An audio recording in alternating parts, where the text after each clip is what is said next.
Haleluya. Bapa Surgawi, kami nyatakan bahwa firman-Mu berdaulat atas kehidupan kami. Menentukan arah hidup kami. Firman-Mu berkuasa memberi makan manusia roh kami. Meluruskan langkah-langkah kami. Sore hari ini kami buka hati untuk menyambut kebenaran firman Tuhan. Kami mau sambut di hati kami firman-Mu yang sanggup menyelamatkan jiwa kami. Karena itu Tuhan, berbicaralah. Kami siap mendengarkan Engkau. Berkati pemberitaan firman Tuhan pada sore hari ini. Sehingga kami yang mendengar maupun hamba-Mu yang menyampaikannya diberkati oleh Tuhan. Terima kasih Bapa Surgawi, dalam nama Tuhan Yesus kami mengucap syukur dan berdoa. Haleluya. Amin. Amin. Kita beri tepuk tangan bagi Tuhan Yesus. Lihat kiri kanannya, katakan kamu akan diberkati Tuhan sore ini. Kesebelahnya lagi bilang, tangkap firman Tuhan.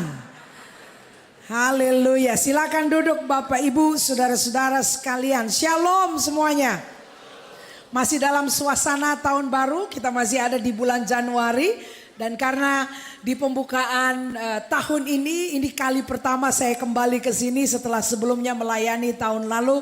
Saya mau sampaikan kepada kita semua Happy New Year. Selamat tahun baru tahun 2026. Berapa banyak saudara yang percaya bahwa tahun ini Allah akan mengerjakan perkara-perkara yang hebat bagi kita? Saudara berharap untuk hal-hal yang besar dari Tuhan? Amin. Nah, tema tahun ini seperti terpampang saudara. Kita lihat tahun 2026 adalah tahun amanat agung. Itu kalau dalam bahasa Inggrisnya adalah the year of the Great Commission. Katakan commission. Ya, itu amanat agung itu the Great Commission. Ya, amanat yang agung. Agung itu pasti great. Nah, amanatnya itu adalah commission. Kok bisa jadi commission ya? Commission itu dari co plus mission. Berarti ada misi yang dikerjakan bersama-sama. Dan saudara, melakukan amanat agung tidak mungkin dikerjakan sendiri. Tuhan Yesus berjanji waktu kita menjalaninya, Dia berkata, aku menyertai kamu. Jadi dalam saudara berjalan tahun 2026 ini, kalau Anda menjadi orang-orang utusan Allah di lingkungan, di masyarakat, di tengah-tengah keluarga, ketahuilah kau tidak berjalan sendiri. Tuhan Yesus berjanji, aku akan menyertai kamu. Katakan bersama-sama, saya disertai oleh Tuhan Yesus. Dan penyertaannya itu cukup buat kita. Amin. Kita bisa melewati jalan yang berliku-liku, jalan yang sulit, ada kerikil-kerikil, bahkan menghadang badai. Tapi selama Tuhan Yesus menyertai kita, we are going to be okay. Kita akan aman-aman aja. Amin ya saudara? Aman dan amin.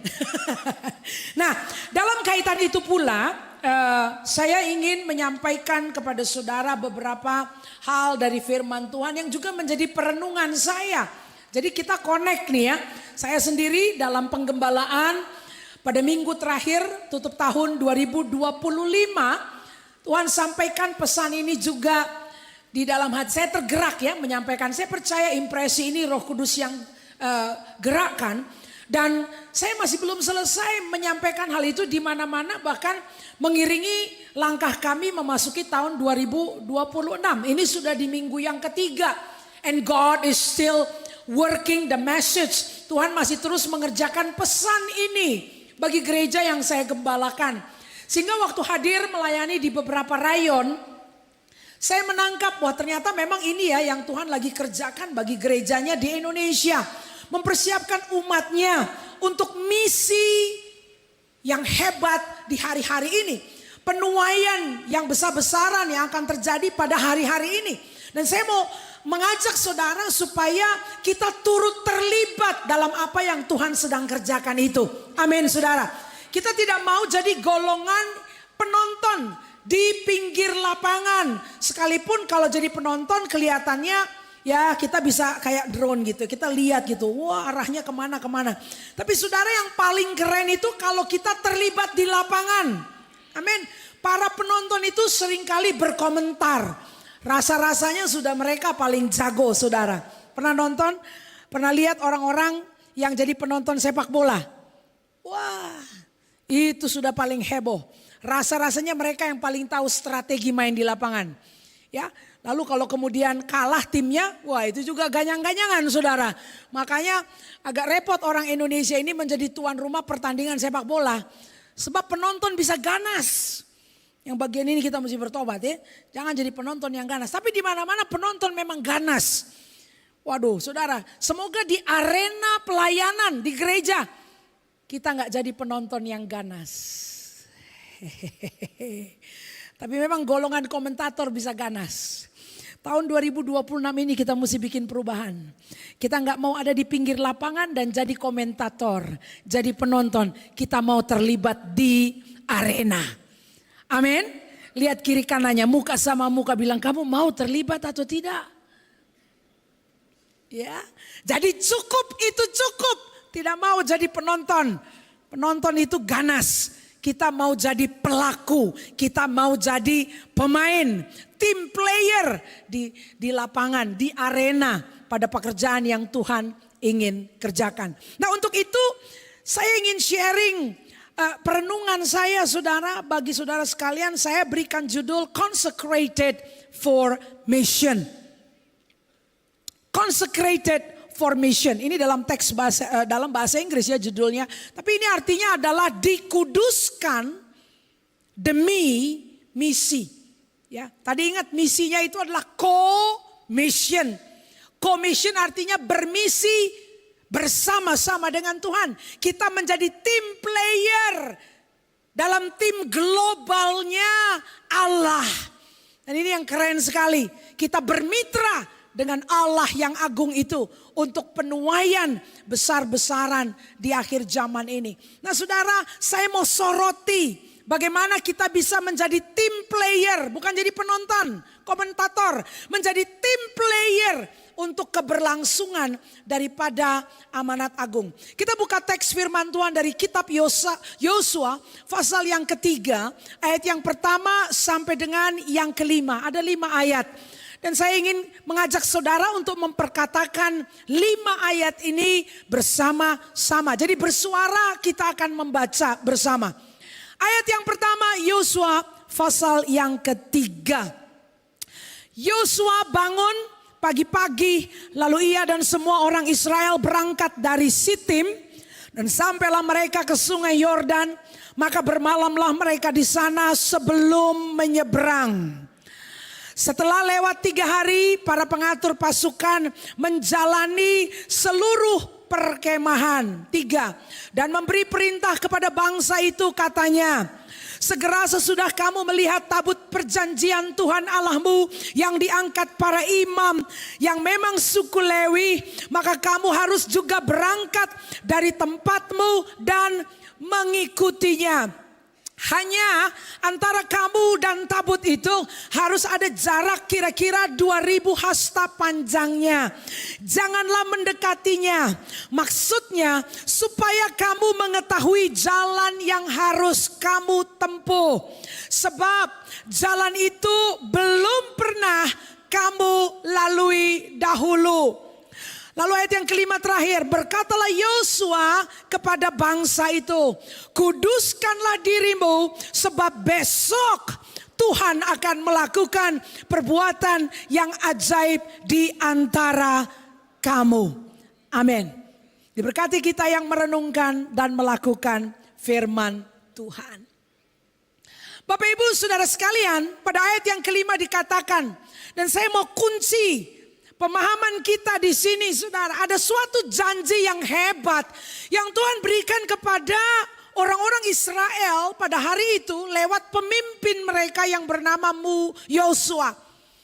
By the way saudara, kita mau lihat konteks.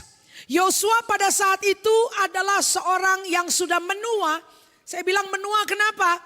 Karena dia 40 tahun yang lalu sudah pernah menginjakkan kaki ke tanah perjanjian, ke Kanaan. Pasti dia juga sudah seberangi sungai Yordan beserta 11 orang yang lain yang diutus oleh Musa untuk mengintai tanah perjanjian.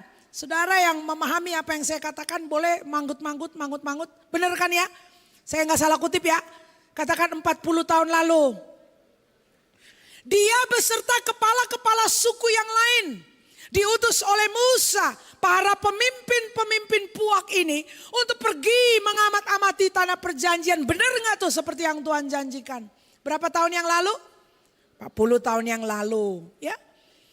Lalu Yosua, bukankah dia adalah juga orang yang ikut mendampingi Musa waktu Musa naik ke Gunung Sinai? Dan di lereng gunung itu Musa berkata, kamu tunggu di sini ya. Kamu tunggu di sini. I will go meet the Lord. You wait here. Jadi tentu saja setidaknya Yosua ini sudah bisa jalan dan mendaki gunung lah bersama-sama dengan Musa. Betul ya? Pada saat itu. Itu artinya dan juga Yosua adalah orang yang meninggalkan Mesir beserta sekian banyak keluarga-keluarga Israel yang diluputkan dari malaikat maut karena mereka telah memercikkan darah anak domba di ambang-ambang pintu rumah mereka. Dia adalah orang yang juga turut menyeberangi Laut Merah. Saudara, jadi umurnya Yosua itu berapa? Rekan kerjanya yang bernama Kaleb, kita tahu Alkitab mencatat pada saat mereka tiba di Kanaan usianya 80 tahun. Dan dia berkata kepada Yosua, give me that mountain. Berikan kepadaku gunung itu. Dia minta gunung Horeb, saudara. Itu umurnya 80. Ya kira-kira Yosua gak beda-beda jauh dari umur segitu. Betul ya? Ini mesti ngerti konteks. Umurnya kurang lebih begitu. Makanya dia udah engkong-engkong, opung-opung itu. Opung doli, opung-opung. Opa. Nah, orang yang dia pimpin, tadi kan dikatakan ya, ada orang-orang yang dipimpin tuh. Beri perintah kepada bangsa itu. Nah, bangsa yang dipimpin, yang sedang akan bersiap-siap menyeberangi Yordan, itu adalah generasi anak-anak muda. Usia 20-an tahun ke bawah. Kok 20-an tahun ke bawah Pak Evelyn? Mana yang lain-lain yang udah tua-tua? Udah sudah mati semua. Di padang gurun. Itu orang-orang yang kepingin pulang ke Mesir, yang mau makan semangka dan daun bawang. Heran kok mau cari daun bawang dicampur sama semangka itu rasanya apa nggak tahu saya. Tapi itu yang mereka inginkan. Ini orang-orang yang suka ngedumel. Orang-orang yang suka ribet. Bapak Pendeta Gilbert kemarin saya dengar suka ngomong ribet. Kalau beliau pakai istilah ribet, itu banyak komplain. Saya orang Siantar, kalau saya bilang banyak cincong. Orang banyak cincong. Itu orang ribet, banyak cincong. Itu mati di padang gurun.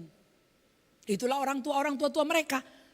Itu adalah orang-orang yang sudah melihat karya Allah di Mesir. Meluputkan mereka dari malaikat maut. Itu adalah orang-orang yang sudah seberangi Laut Merah. Di atas tanah kering. Temboknya kiri kanan tuh air semua. Air. Tapi mereka jalan di tanah kering. Itu mati di padang gurun. Karena banyak apa tadi? Udah ikut aja kayak orang Siantar, bilang banyak cincong. Ya, Depok itu termasuk Jawa Barat. Jadi saudara mungkin ke Sunda-Sundaan lah. Ya, kalau saya mah bilangnya memang banyak cincong atau itu orang. Ya kan? Banyak komplain. Bibirnya tuh lo ngomongnya aneh-aneh. Itu mati di padang gurun. Coba lihat kiri kanan bilang, kamu orang banyak cincong gak? Hati-hati. Mau panjang umur jangan banyak cincong. Coba lihat lagi sebelahnya, mungkin belakang-belakangnya. Senggol lah tuh orangnya. Banyak cincong atau kamu? Jangan ribet. Ya kan? Itu orang tua daripada bangsa yang isinya generasi muda ini. Makanya saudara, di ayat yang keempat dikatakan kepada mereka, dinasehatkan. Apa dikatakan di situ? Sebab jalan itu, ya tadi ayat 4. Sebab jalan itu belum pernah kamu lalui. Bapaknya pernah lewat situ. Para pemimpin suku pernah lewat. Yang akhirnya mati di padang gurun. Tapi ini anak-anak muda ini belum pernah kamu lalui itu jalan. Makanya kamu akan dipimpin oleh tabut Allah. Kamu perhatikan tabut Allah itu. Supaya kamu tahu jalan-jalan yang kamu lalui. Makanya dikatakan firman-Mu adalah pelita bagiku, kakiku dan terang bagi jalanku. Untuk anak-anak muda, kalau mau melangkah memasuki tahun ini, kita belum pernah masuk di tahun 2026 sebelumnya kan? Ya, tiap hari adalah hari baru di tahun ini, betul ya? Tidak pernah hari-hari kita lalui tahun ini. Tapi kalau kita mau lalui dengan berkemenangan, pastikan tabut Allah ada di depan kita. Pastikan firman Tuhan ada di tangan kita. Pastikan firman Tuhan ada di dalam hati kita. Haleluya. Kalau enggak kita kesandung batu. Kalau enggak kita masuk di lubang, saudara. Katakan anak-anak muda. Dinasehati oleh seorang pemimpin sepuh. Pada ayat yang kelima nasihatnya bilang apa? Ini pemimpin yang sepuh. Yang mungkin rambutnya sudah memutih. Generasinya Kaleb. Dia bilang apa? Kuduskanlah dirimu. Atau bahasa Inggris berkata consecrate yourself. Tadi saya katakan consecrated formation. Dikuduskan demi misi Allah. Nasihat Yosua kepada anak-anak muda. Golongan under 20 atau U20 ini. Dia berkata kuduskanlah dirimu. Sebab besok. Kapan saudara? Kapan? Besok Tuhan akan melakukan perbuatan yang ajaib di antara kamu. Ini ayat bergelora dalam batin saya. Tuhan sedang menanti untuk melakukan perkara-perkara heran bagi generasi ini. Perkara-perkara yang mata belum pernah lihat, telinga belum pernah dengar, bahkan belum pernah timbul di dalam hati manusia. Tuhan mau kerjakan bagi generasi kita. Apakah saudara tahu Indonesia pernah mengalami kebangunan rohani saudara? Saya membaca runut sejarahnya, itu di Indonesia bagian timur. Pernah ada orang namanya, hamba Tuhan namanya Bapak Meltari. Melihat mujizat-mujizat Allah yang luar biasa. Mereka berdoa dan kemudian gedung tempat mereka berdoa atau rumah tempat mereka berdoa dipenuhi dengan api. Lawatan Tuhan dengan api. Sampai orang pikir itu rumah kebakaran. Bukan kebakaran. Orang dari luar lihat kok ada api di situ. Bukan api fisik. Apinya Tuhan. Itu pernah terjadi di Indonesia. Bukan hanya di luar negeri saudara. Saya lagi bilang Tuhan, will you do that again? Apakah kau akan mengerjakannya lagi? Apakah kita akan menjadi generasi yang akan melihat lawatan api kudusnya Tuhan nyamber dari Sabang sampai Merauke? Bukan api kebakaran hutan, tapi api lawatan Allah. Saudara, Tuhan tidak pandang-pandang bulu, tidak pandang-pandang dan beda-bedakan generasi atau angkatan. Tapi saudara, nasihat dari sepuh ini saya pegang. Dia katakan, kuduskanlah dirimu. Sebab Tuhan akan melakukan perbuatan ajaib di antara kamu. Berapa banyak di antara Anda sore hari ini, Anda anak-anak muda, rekan-rekan muda, yang begitu rindu untuk Allah melawat Anda dan generasi ini dengan perbuatan-perbuatan ajaibnya. Apakah kita akan begini dan puas? Atau is there anything more that God will give? Apakah masih ada lagi yang surga akan berikan bagi kita? Is there anything more yang Allah sanggup kerjakan bagi bangsa ini, bagi generasi ini, bagi angkatan saudara dan saya? Yosua berkata, kuduskan dirimu. Sebab Tuhan akan melakukan perbuatan ajaib di antara kamu. Saudara, Tuhan kita tidak berubah. He is the God of wonder. Dia adalah Tuhan Allah pelaku mujizat. Dia tidak berubah. Apa yang dia kerjakan dulu itu menjadi catatan yang harusnya menginspirasi kita, membangkitkan iman kita. Sehingga kita bisa berkata, God, do it again. Lakukan lagi. Tapi untuk dia melakukannya lagi perlu ada generasi yang cukup gila, saya katakan ya dalam tanda kutip, yang bersedia bayar harga. Lihat kiri kanannya, katakan bersedia bayar harga. Oh glory. Saudara, kita mau fahami seperti apa nih ngomong bayar harga. Tadi dikatakan kuduskanlah dirimu atau consecrate yourself. Jadi kita mau tahu definisinya apa, pemaknaannya apa ini. Mengkonsekrasikan atau teks bahasa Indonesia berkata menguduskan dirinya. Diri kita itu seperti apa. Dalam catatan saya tulis number one. Biblical consecration atau pengudusan Alkitabiah bicara mengenai apa? Separation from what drains spiritual power. Pengudusan Alkitabiah bicara mengenai keputusan atau decision yang bulat untuk memisahkan diri kita dari perkara-perkara yang bisa menguras kerohanian kita. Oh ada ya perkara yang bisa nguras rohani kita. Oh ada, saudara.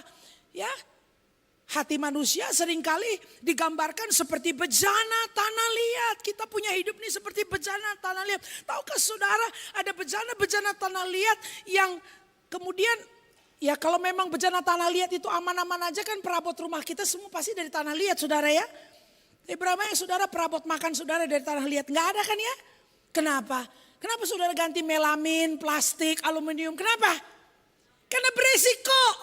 Resikonya apa? Ya satu hal pecah, bocor.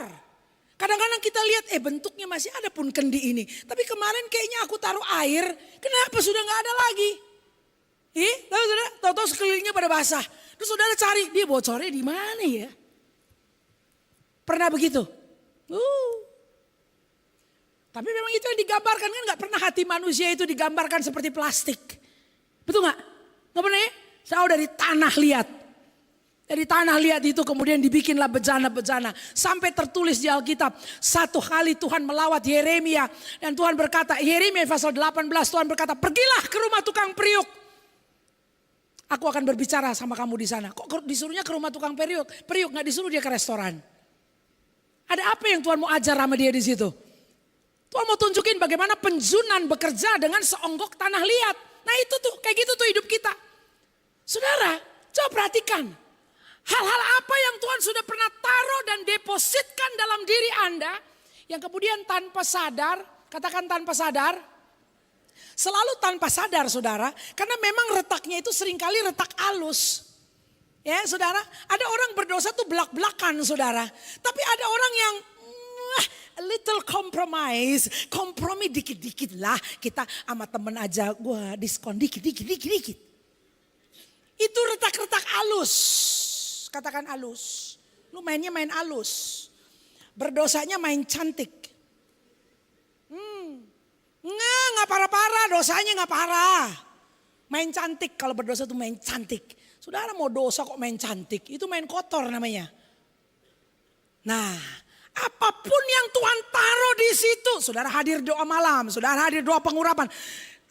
Kalau ada pendeta-pendeta yang suka ngurapi pakai minyak, saudara hadir duluan. Saudara, kalau kita tidak bereskan urusan pengudusan ini, apapun yang Tuhan taruh di dalam hidupmu, itu bocor keluar. Terbuang. Katakan terbuang. Padahal itu bisa dipakai buat tolong orang. Tapi karena hidupmu bocor, jadinya terbuang, tersia-siakan. Saudara, teks firman Tuhan yang saya kutip di sini Ibrani 12 ayat 1. Karena kita mempunyai banyak saksi, bagaikan awan yang mengelilingi kita. Marilah kita menanggalkan semua beban dan dosa yang begitu merintangi kita. Katakan ada rintangan-rintangan. Nah itu dia tuh. Ya, Alkitab bicara mengenai kita harus menyelesaikan pertandingan iman. Berarti ada pertandingan. Tapi saudara bagaimana mau ikut pertandingan iman tahun ini? Melihat lawatan-lawatan Allah. Kalau waktu kita berlari ada beban dan dosa yang bikin kita tersandung, jatuh, tergelincir. Di awal tahun ini masih bulan Januari, saya mau ajak kita semua. Khususnya yang muda-muda saya lihat di sini. Dan yang berjiwa muda, hello.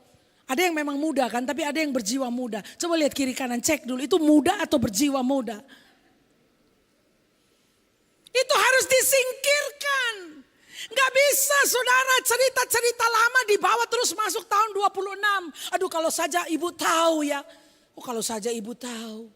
Kalau saja kau tahu. Saudara saya pernah melayani orang saudara. Tiap kali dia ketemu sama saya dia bilang Pastor Evelyn. Kalau saja Pastor Evelyn tahu. Saudara itu dia ngomong kayak gitu udah 4 kali.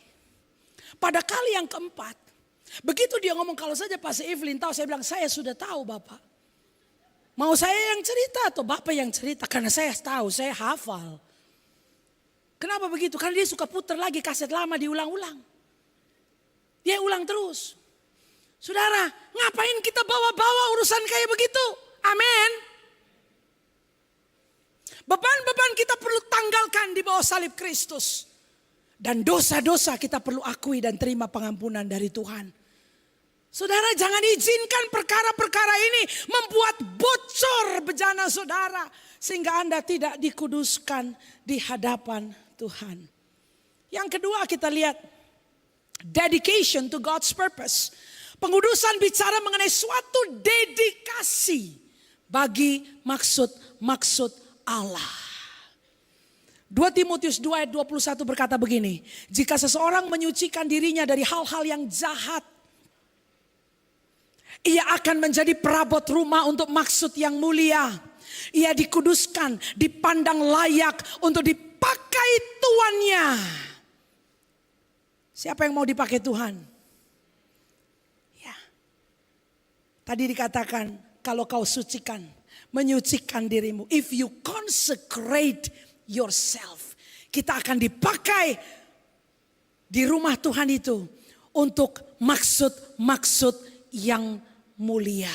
Dipandang layak untuk dipakai tuannya dan disediakan untuk setiap pekerjaan yang mulia. Saudara, Tuhan itu gak beda-bedain orang, saudara. Gak ada kelas eksekutif, lalu kemudian kelas di bawah eksekutif satu layer, lalu kemudian nanti kelas ekonomi, lalu nanti kelas teri bulu di bagian belakang sana tuh gak ada. Ya, ini gak kayak naik kereta api kok. Ya, saudara, tapi memang ada bedanya di mana? Bedanya pada consecration-nya, saudara. Tuhan ini rindu mau pakai kita semua.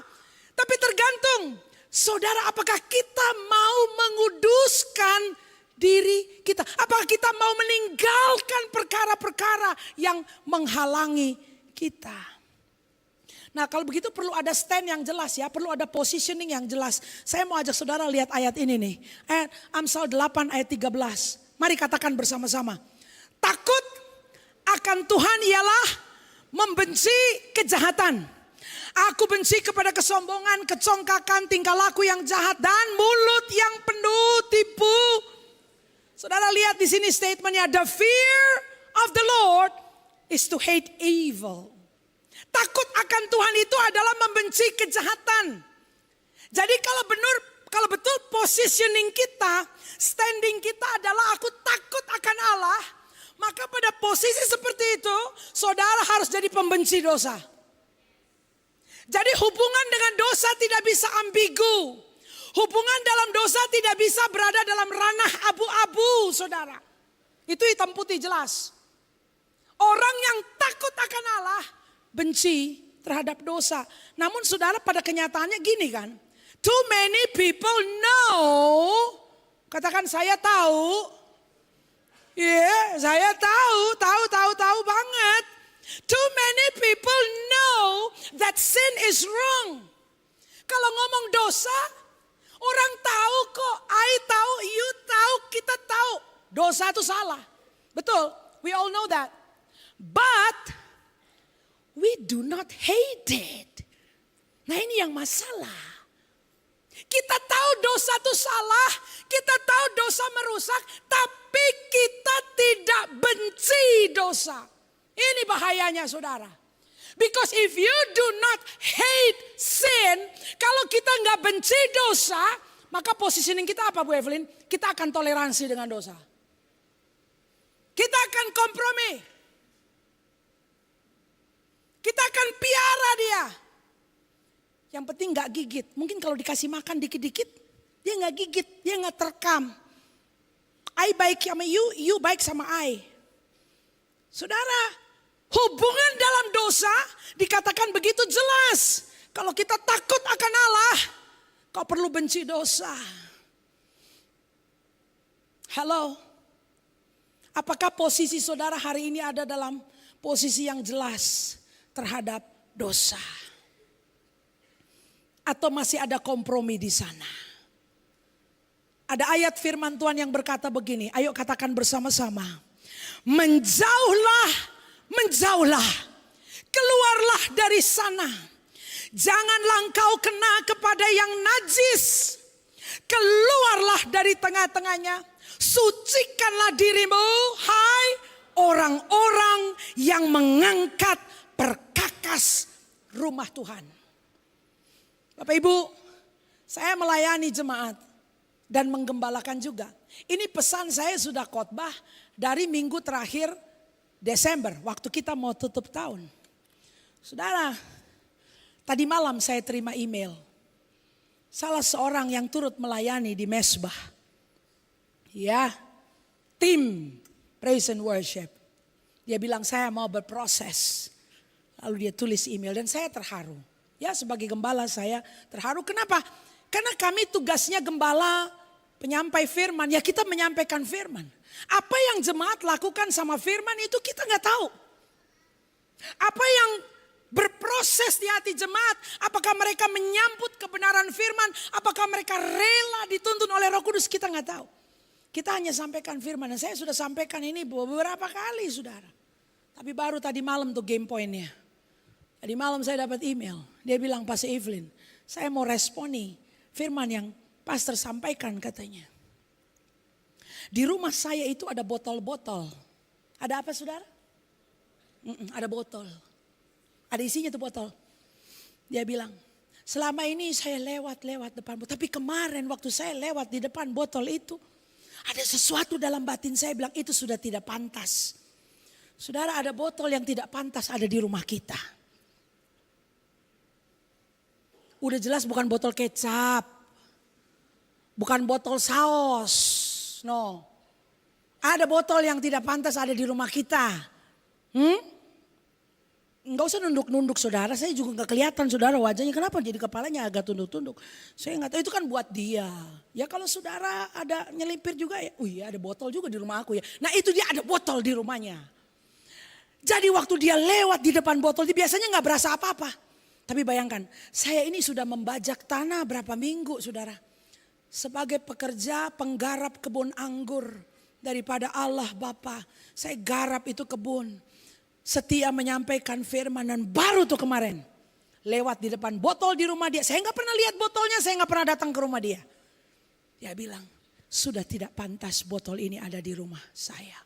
Isinya juta katanya. Saya baru tahu loh ada isi botol tuh bisa jutaan loh saudara. Udah jelas bukan kecap. Ya gak ada kecap sejuta gak ada loh. Saus juga gak ada. Tahu lah kita ya. Saya mesti pakai teropong dari sini untuk melihat lokasi-lokasi gelap di belakang-belakang sana tuh. Dia bilang, ya mahal juga harganya. Ada ditulis mahal. Tapi dia bilang sudah tidak pantas. Kenapa saudara? Sudah tidak Karena ini tadi, sucikan dirimu hai orang-orang yang mengangkat perkakas rumah Tuhan. Jadi yang menginsafkan itu Roh Kudus. Sementara saya bicara begini, saya yakin di antara saudara Roh Kudus sedang bicara. Dia sedang tunjuk. Di rak yang mana, di laci yang mana. Gembalamu gak tahu karena belum kunjungan ke rumah saudara. Seperti saya belum berkunjung. Tapi Roh Kudus tahu. Roh Kudus jauh lebih sayang saudara. Gembala sayang jemaat tapi Gembala Agung lebih sayang sama saudara. Dan dia berkata saya ngomong sama istri saya. Jadi kita ambil itu botol-botol. Dan kita tuang isinya. Yang berapa juta itu? Dituang isinya. Ya itu sih yang aku mau share katanya. Hati saya mencelos, saya bilang, God, cuma kau yang tahu isi rumah orang. Saudara saya gak ngerti perbuatan ajaib apa yang jadinya tertunda-tunda dalam hidup kita. Karena kita tidak bersedia menguduskan diri. Karena kita tidak bersedia menyingkirkan barang-barang kekejian. Karena kita tidak bersedia mengosongkan botol-botol itu. Atau apapun yang tersimpan di laci rumah kita, di lemari kita. Nggak tahu disisip-sisip di mana. Oh haleluya. Orang yang mengangkat perkakas rumah Tuhan hati-hati. Tuhan mau kerja hebat buat kamu tahun ini. Saya rindu casting vision like this membuat Anda tergugah. Karena ini misteri. Apa sih yang Tuhan mau buat tahun ini? Kalau menurut Alkitab dikatakan mata belum pernah lihat, telinga belum pernah dengar, belum pernah timbul di hati manusia. Kita menyembah Allah yang belum pernah dalam tanda kutip. Dia Allah yang belum pernah. Selalu ada perkara-perkara besar yang baru. Kalau enggak kita kan enggak nyanyi. Selalu baru tiap hari, baru tiap hari. Selalu baru toh? Kira-kira lawatan Tuhan baru-baru juga enggak? Kalau kasih karunia-Nya, kemurahannya baru, tentu ada perkara baru buat kita. Dia bukan Allah yang usang. He will just touch you fresh every single day. Tapi untuk itu kita perlu konsekrasi saudara. Kita gak bisa toleransi, saudara gak bisa hidup nyaman dengan botol-botol itu. Saudara gak bisa hidup nyaman dengan pornografi. Saudara gak bisa hidup nyaman dengan segala kenajisan. Gak bisa saudara. Saudara perlu bayar harga. Oh haleluya. Ada nasihat firman Tuhan bilang begini saudara. Sebab itu jauhilah nafsu orang muda. Kejarlah keadilan, kesetiaan, kasih dan damai bersama-sama dengan mereka yang berseru kepada Tuhan dengan hati yang murni. Katakan jauhilah nafsu. Ini kata nafsu ini adalah lust. Lust itu tentu ya, nafsu termasuk di dalamnya birahi. Ada di situ. Bahasa aslinya epitumias. Apa nih epitumias? Umumnya merujuk pada keinginan, hasrat, nafsu, dan godaan. Saya selidiki lagi, nafsu orang muda itu hasrat dan nafsu yang biasanya dikaitkan dengan masa muda. Dapat mencakup godaan seksual, mabuk-mabukan, tapi juga termasuk iri hati, kesombongan, ketidaksabaran, keinginan untuk diakui, dan perilaku impulsif. Ugal-ugalan, saudara. Anak muda seringkali ya pada era muda itu orang tuh dibilang suka ugal-ugalan. Saya mau bilang saudara bukan hanya yang secara umur muda. Ada yang umurnya udah banyak. Semoga gak ada di sini ya. Masih ugal-ugalan. Kalau di gereja saya ada singkatannya. Namanya botuna. Tahu botuna? Bocah, tua, nah itu dia tuh. Nakal. Jadi umurnya sudah banyak, nakalnya masih sama kayak anak-anak muda. Wes, udah jelas di Depok nggak ada golongan ini. Ini cuma penderitaan kami yang ada di Jakarta Pusat itu loh. Depok itu lain wilayahnya, di sini lebih segar udaranya. Jadi orang menua memang langsung bersama dengan hikmat kalau di sini itu. Coba lihat kiri kanannya, jangan-jangan ada botuna nyelip 1, 2, 3 gitu. Saudara, ini nafsu orang muda kita mesti tinggalkan. Makanya dibilang jauhi. Kalau jauhi itu apa? Nih pakai teks bahasa Inggris. Jauhi itu bahasa Inggrisnya apa? Run. Katakan lari. Jadi dari nafsu orang muda, godaan hasrat seksual yang tidak pada tempatnya, lari. Tidak dikatakan kau duduk nongkrong minum kopi dulu, kasih dulu kopi sama dia. Enggak. Traktir dulu makan dia, barangkali dia kemudian melembut dan jadi apinya itu surut. Enggak. Suruh ngapain? Di Alkitab Yusuf itu lari dari istri Potifar saudara. Dia enggak duduk dulu di sini. Ya ampun naksir ya sama saya, duduk dulu tante. Ngomong dulu. Ih tante enggak gitu dong, enggak boleh. Aku nih masih muda. Enggak diajak ngobrol. Jadi enggak usah gede kepala yang muda-muda. Itu udah sukses, keren, ganteng. Dia lari. Saya mikir saudara, kadang-kadang ada orang gak begitu keren, gak mau lari loh. Kok duduk terus di situ? Heran loh saya loh. Ini si Yusuf pintar, cermat, bijaksana, udah gitu ganteng. Ada orang kan pintar, cermat, belum tentu ganteng kan. Saudara kalau udah double portion ini agak repot, banyak godaan. Ya sekarang ini gak begitu pun banyak uangnya gitu kan. Kalau bilang pintar, gak begitu pintar-pintar. Ganteng, enggak gitu ganteng, gak mau lari dia. Kejelep. Saudara kadang-kadang 5 menit aja loh yang menentukan. Kau gak lari dari situ, berujung jadi gembel. Ya, berubah jalur hidup. Aturan hidupmu itu dari glory ke glory, ke glory, ke glory. Tapi kamu gak tinggalkan meja itu, kau tidak tinggalkan ruangan itu. Cuma 5 menit bedanya.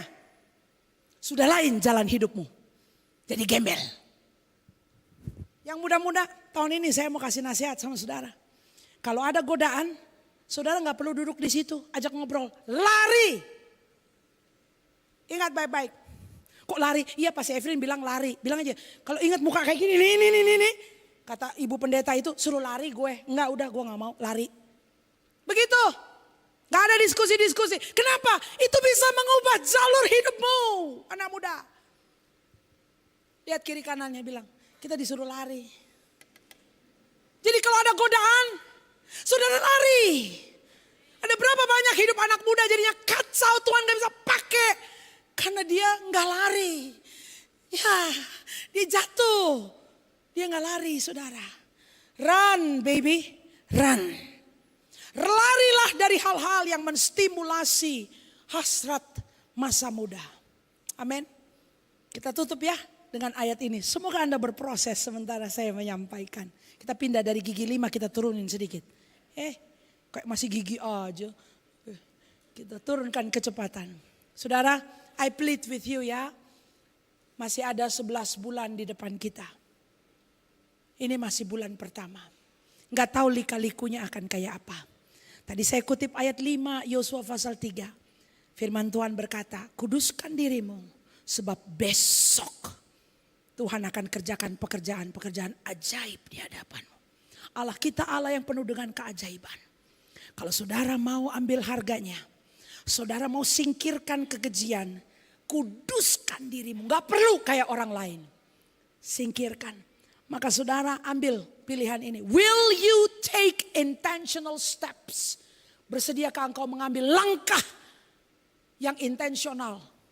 To distance yourself, untuk menjauhkan dirimu from anything that could lead to sin. Dari segala perkara yang bisa bikin kamu jatuh, terjerembab, terjerumus dalam dosa. Dari segala perkara yang compromise your integrity. Dari segala perkara yang mengkompromikan integritasmu sebagai seorang Kristen. Bersediakah engkau mengambil langkah itu tahun ini? Bersediakah engkau? Saudara bisa catat kalau itu keputusanmu di bulan Januari ini. Nanti saudara sendiri yang menilai. Desember tutup tahun. Apakah Tuhan setia menggenapi janjinya? Apakah betul ada perkara ajaib yang saudara akan lihat? Setahu saya, kalau ada teman itu, dia bilang menurut keyakinan saya katanya. Mengalami berjalan dengan Tuhan. Dari pihaknya dia setia dengan janjinya. Jadi kalau kita ikuti ini. Oh hati saya bergetar. Keajaiban apa yang Tuhan akan tunjukkan bagi saudara. Amin. Saya mengajak kita bangkit berdiri. Bila ada di antara saudara. Dan sementara tadi saya bicara. Tuhan menunjuk. Roh Kudus sudah hadir dan menunjuk. Yang ini, yang ini. Tuhan kasih tunjuk. Oh iya ya ada itu. Oh iya ada itu.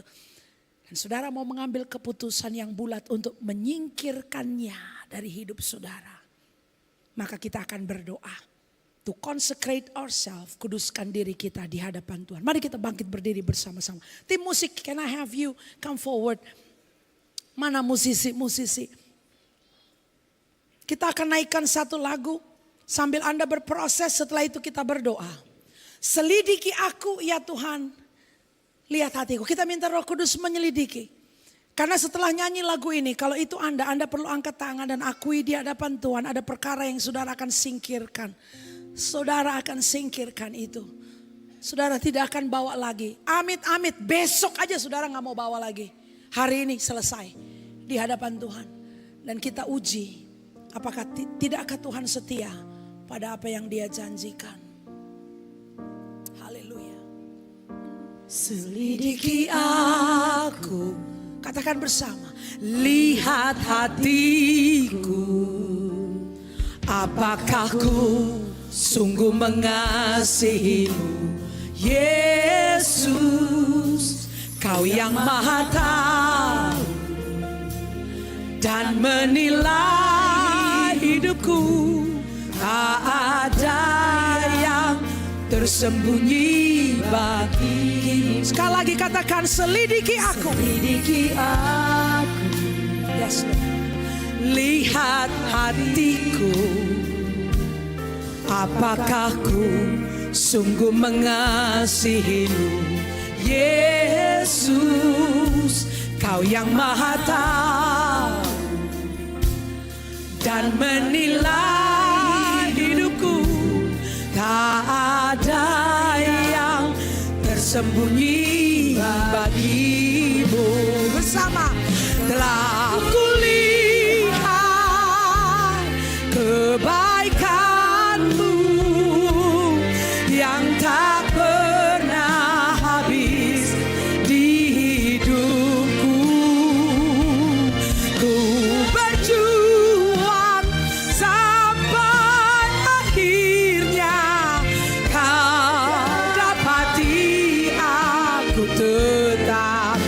setia. Telah kulihat, yes Lord, kebaikanmu yang tak pernah habis di hidupku. Ku berjuang sampai akhirnya kau dapati aku tetap setia. Saudara, Roh Kudus sedang menyelidiki hati kita, bahkan sementara firman Tuhan disampaikan.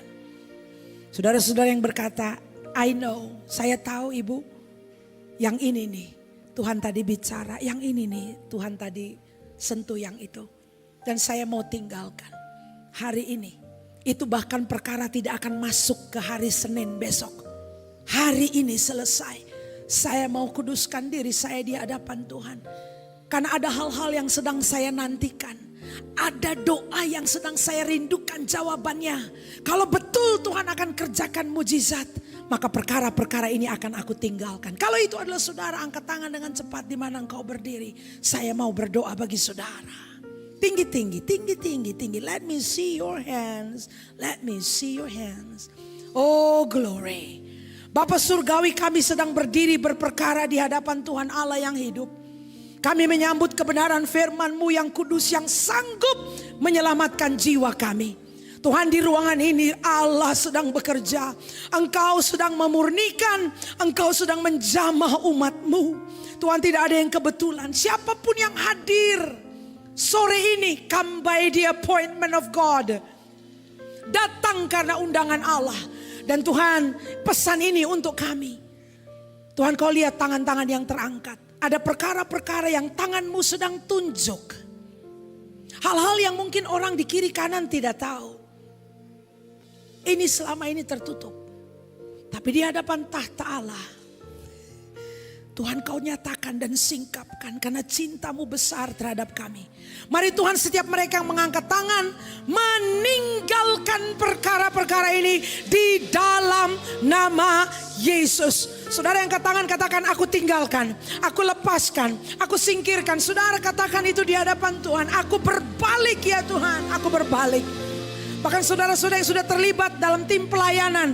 Tadi dikatakan Anda yang memegang perkakas-perkakas Allah harus menyucikan diri dari hal-hal yang najis. Hari ini katakan, Tuhan, saya tinggalkan. Saya tinggalkan. Saya ambil posisi yang jelas terhadap dosa. Aku takut akan Allah. Aku benci terhadap dosa. Terima kasih Bapa Surgawi. Aku tahu Tuhan sedang menangani kami. Tuhan, mereka mengangkat tangan, tahirkan mereka di dalam nama Tuhan Yesus. Apa yang kami telah singkirkan menjadi kekejian, Tuhan tidak akan kembali lagi. Aku berdoa, lawat dan basuh dengan darah-Mu. Dan Tuhan, biar ini menjadi hari yang baru bagi setiap kami yang mengangkat tangan. Sehingga pada besok hari, waktu kami menyongsong hari yang baru, kami akan lihat keajaiban-keajaiban Allah terjadi dalam hidup kami. Kami siap menyongsong keajaiban itu. Tuhan, pakai kami sebagai pelaku amanat agung. Lakukan apa yang mata belum pernah lihat, telinga belum pernah dengar, bahkan belum pernah timbul dalam hati kami. Kami akan mencicipi perkara-perkara yang manis dari Tuhan.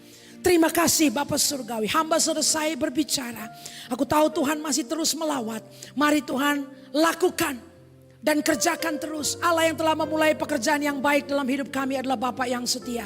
Kau tidak akan kerja separuh-paruh. Engkau akan teruskan pekerjaan-Mu sampai sempurna, sampai pada hari Kristus. Terima kasih. Terima kasih Bapa Surgawi. Saudara-saudara yang kekasih, mari angkatlah kedua tanganmu. Kita akan menyambut berkat Tuhan. Kita akan berpisah dari ruangan ini. Dan saudara, engkau sedang dipersiapkan Allah. Tidak sebagai penonton dan komentator. Anda akan jadi pelaku aktif. Menjadi tim sekerja. Sejawat dengan Tuhan. Untuk melihat lawatannya yang hebat pada hari-hari terakhir ini. Karena itu saudara, pulanglah dan terimalah berkat Tuhan. Kiranya segala berkat dan kasih sayang dari Bapa Surgawi.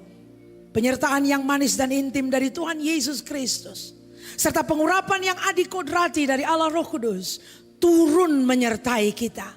Hari ini sampai Maranatha. Sampai Tuhan datang menjemput kita di awan-awan yang permai. bahkan sampai selama-lamanya. Di dalam nama Tuhan Yesus, saudara yang menerima berkat Tuhan katakan bersama, amin. Amin. Berikan tepuk tangan bagi Tuhan. God bless you.